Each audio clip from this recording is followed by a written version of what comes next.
You mentioned that the theory presupposes that there are multiple consciousnesses or conscious agents interacting, and when they interact, they produce new agents. Do you mean that the interaction of the two agents is kind of like a collective consciousness between those two agents, and then eventually, if you add all of those up, there's some sort of a grand collective consciousness? Is that what you meant?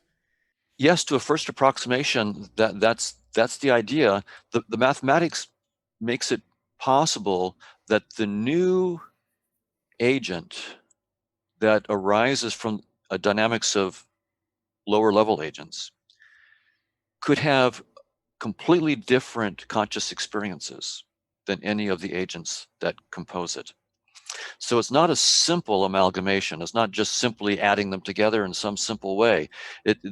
And I suspect that as we go into the mathematics of this, we're taking we have a theory based on something called Markovian dynamics on multigraphs. But some of my colleagues are working with me to use a new kind of mathematics called category theory to take this and move it to a more abstract kind of mathematical framework. So category theory and topoi. And the promise there is that we're going to see a wide variety of new kinds of ways that agents can combine. So my guess is that we're going to see that, yes, it is like a collective new consciousness, but there's going to be an incredible variety of ways that the new can arise, and it's going to be fun to explain and explore all those different ways. So I'm looking. I feel really excited because I mean there's so much to learn here about how new consciousnesses could emerge, and new varieties that right now I haven't even imagined. So Could you give some examples of this? well, so a concrete example in visual perception would be that we can have conscious agents whose perceptions are about just like black dots on a white screen in 2 dimensions. Okay? Something very, very simple like that.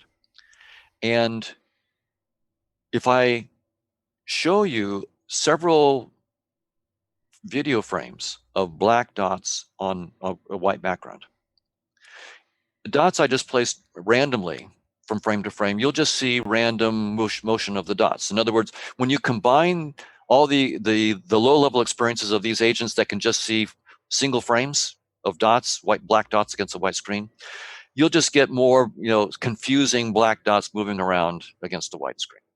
But under certain conditions, if I choose the positions of the dots from frame to frame very, very carefully, in fact, satisfying a mathematical equation, a second-degree polynomial equation,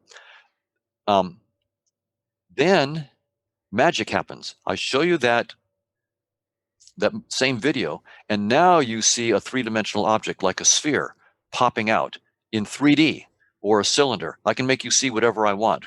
Actually, we know how this works well enough that we can program it so that you see literally a new dimension of conscious experience. And you go from 2 dimensions to three dimensions, and you see, instead of just random motions of dots, you see a structure like a sphere or a cylinder or something like that.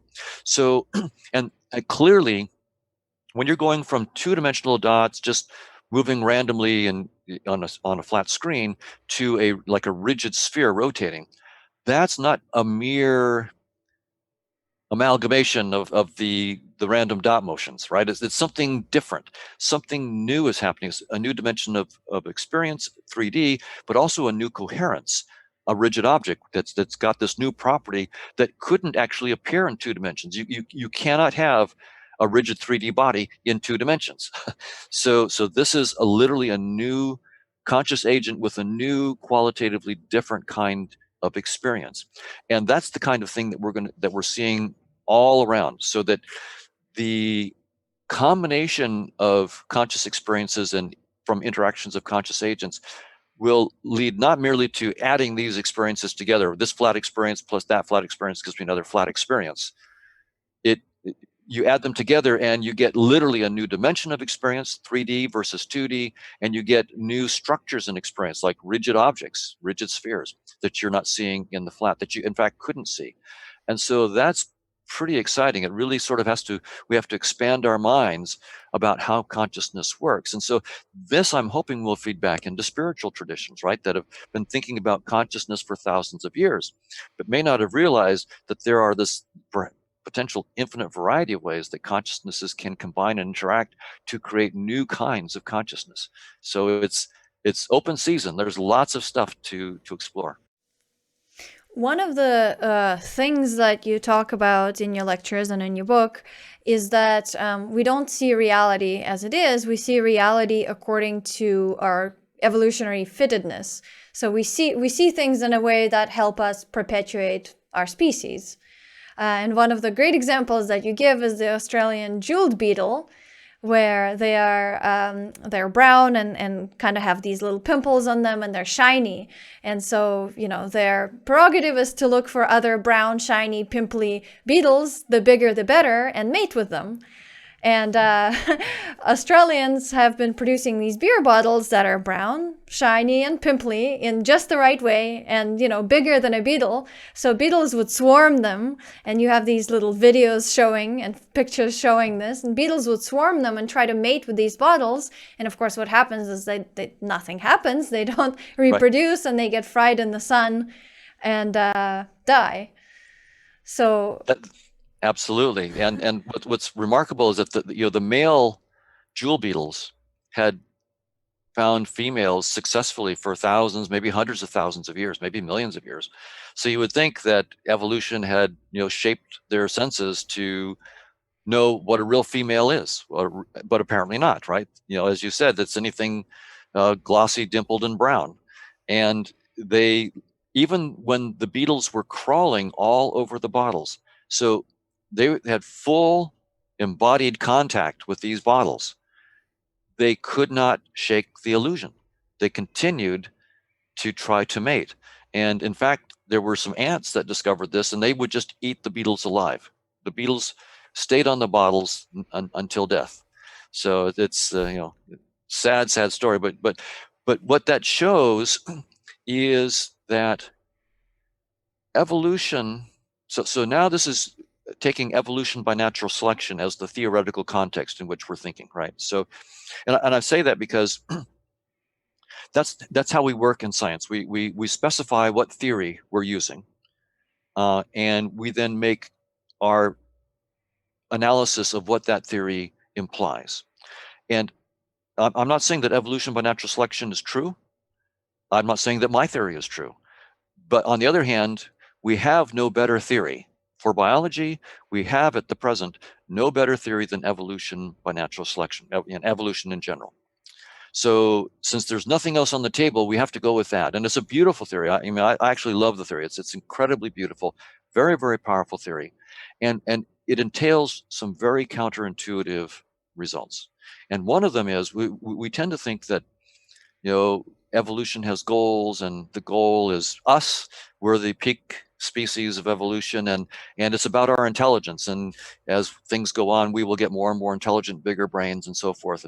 And it turns out that whole story is false, completely false. There's no aspect of it that's true. And from the point of view of evolution, there are no goals. The only goal, if there is a goal, if you want to speak that way, is getting your genes into the next generation. End of story. That's it. It's just sending genes into the next generation. But there's no goal for intelligence. In fact, we can talk about this if you wish.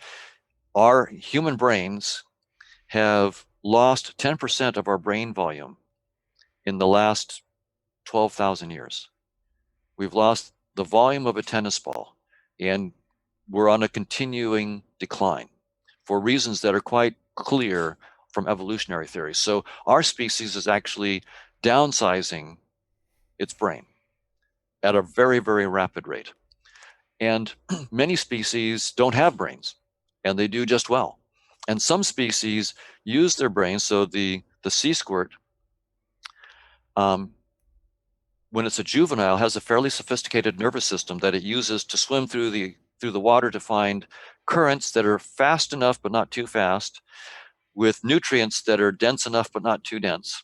Once it finds the right habitat, it attaches itself to some fixed rock or something and stays there for the rest of its life. And now that it's done that search and found the right place, it doesn't need that sophisticated nervous system, so it eats it. And that's what evolution thinks about brains. If you don't need them, eat them. So there's nothing in evolution that says it's about bigger brains, and it's not about us. And again, I'm saying this is what's entailed by evolution by natural selection. I'm not saying that this is deeply true, but we don't have a better theory right now. So we have to take, if someone doesn't like this, if they don't like these conclusions, great, come up with a better theory. But we have to have a better theory that can explain everything that evolution by natural selection explains and more. So that's what scientists are up to. So I don't think that science has ever yet come up with a true theory. But we've come up with marvelous theories. They're wonderful tools, and the burden on someone who doesn't like one of the theories is to do better. And that always means not accounting for less than you accounted for before, but counting for everything that you accounted for before and more, or realizing that things that you accounted for before weren't important, and now you understand more deeply why they weren't important, so if you're not going to account for them. So one thing that evolution by natural selection entails that's very counterintuitive is that there are no selection pressures for any organism to ever perceive reality as it is. That's a stunning statement. I'll put it a different way. If a creature appeared that saw reality as it is, natural selection would stamp it out. The selection pressures are uniformly against seeing reality as it is. And that's true for all creatures and all senses. So it's remarkable. You might say, how in the world could you know that? And it turns out that evolution by natural selection is a mathematically precise theory. There was a mathematical biologist, a genius named John Maynard Smith, who figured out in the 1970s how to turn Darwin's idea into mathematics. And he used what's called game theory, and it's called evolutionary game theory. And there's an equation called the replicator equation. And so it's a very, very sophisticated mathematical system that we can use to prove theorems. So if you have a question like, does natural selection, does evolution favor creatures that see reality as it is, at least in part of reality? I mean, no one believes that we see all of reality, but most people would think we see those aspects of reality that are important for our survival. And so we see those parts of the truth. So you can put that question to evolution by natural selection. You don't have to wave your hands. You don't have to guess. You don't have to have ad hominem philosophical arguments about it. You can just look at the math and see what the math says. And the math is very, very clear. The probability is zero that any of our senses report any aspect of reality. I'll put it in a different way. It's that the very language of space and time and physical objects, shapes and colors and motions and smells and so forth, the very language of our senses is the wrong language to describe objective reality. You could not frame any true description of objective reality in that language, according to evolution by natural selection. The probability is zero that you could do that. So that raises the natural question, right? If that's what evolution has done, it's given us senses that don't show us the truth. Well, first, what good are they? What good are our senses? If they're not showing us the truth, now that sounds like they're worthless. So what has evolution given us? And I think the best metaphor is to think about evolution giving us not a window on the truth, but giving us a user interface like the desktop on your computer, right? If you're writing a paper and the icon for the paper that you're writing is blue and rectangular and in the middle of your screen, that doesn't mean that the paper, the document that you're writing, is blue and rectangular and in the middle of your computer. Anybody who thought that misses the point of the desktop interface. It's not there to show you the truth, which in this metaphor is all the circuits and software and voltages and magnetic fields inside your the CPU and all that hardware and software. You don't want to deal with that hardware and software. That's way too complicated. That reality is a mess. If you had to toggle voltages to write a paper, you'd never get it done. And so what evolution gave us was a user interface that is specifically shaped to hide reality. Just like your desktop interface was specifically designed to hide the circuits and software so you don't have to deal with it. And just like an interface is designed to let you control the circuits and the software without even knowing what they are, that's what evolution has done with our space and time and objects perceptions. We see those not because they're the truth, but they let us control the truth while we're completely ignorant about the nature of the truth. It's simple, dumbed down interface that lets us do what we need to do to stay alive. And so that is a shock to our deeply held intuitive beliefs. We think that space and time, or their union, as Einstein gave us, into space-time, is fundamental reality. And that objects like the moon and protons and neutrons, objects in space-time, are aspects of fundamental reality. And that absolutely contradicts evolution by natural selection. You can't have both. Either it's true that evolution by natural selection is a correct theory, and therefore space-time is not fundamental, or if space-time is fundamental, then evolution by natural selection has made a false prediction, and so we need to change the theory. Both cannot be true. Maybe both are false, but both cannot be true. And so evolution by natural selection entails that space-time is doomed.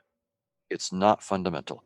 And with it go all of its contents, all the physical objects, all the particles. They're not fundamental either, which is, again, one reason why I then turned my attention to consciousness, not as something trapped inside space and time, but just the reverse.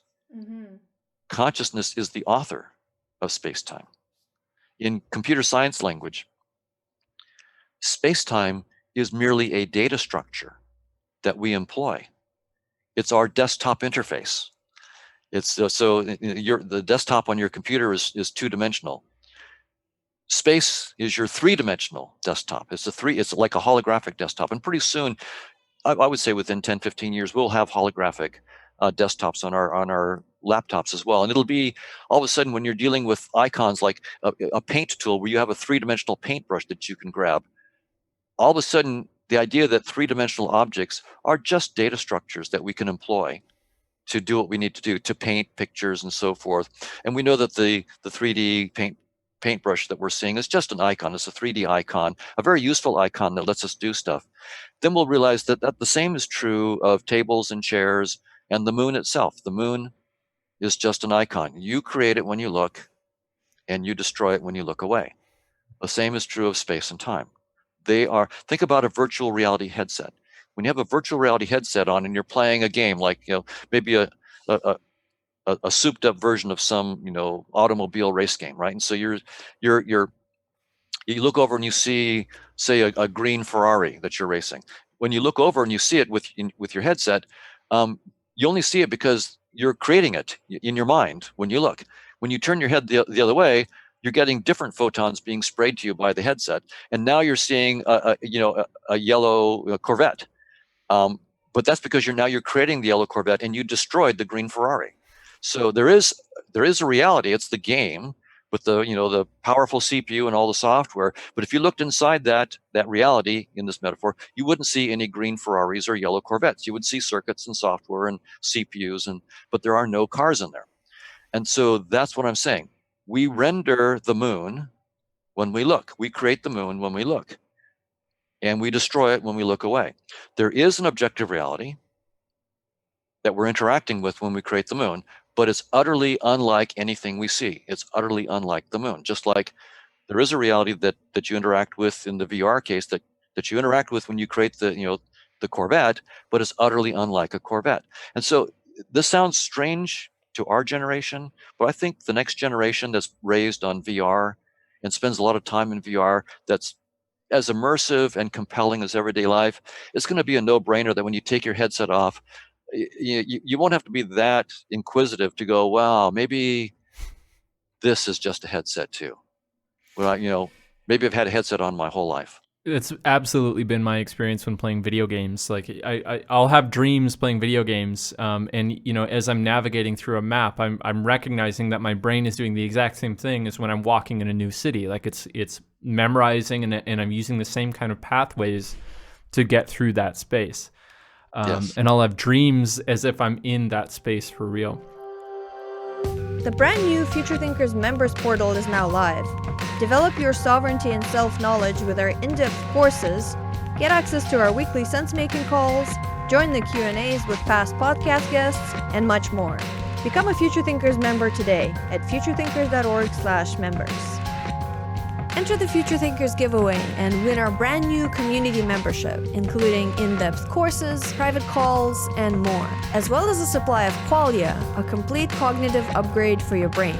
To enter the contest, simply go to futurethinkers.org/giveaway and sign up for our mailing list to instantly get our 50-page guide on how to adapt to the future. There are many ways to increase your chances of winning. Enter the competition today.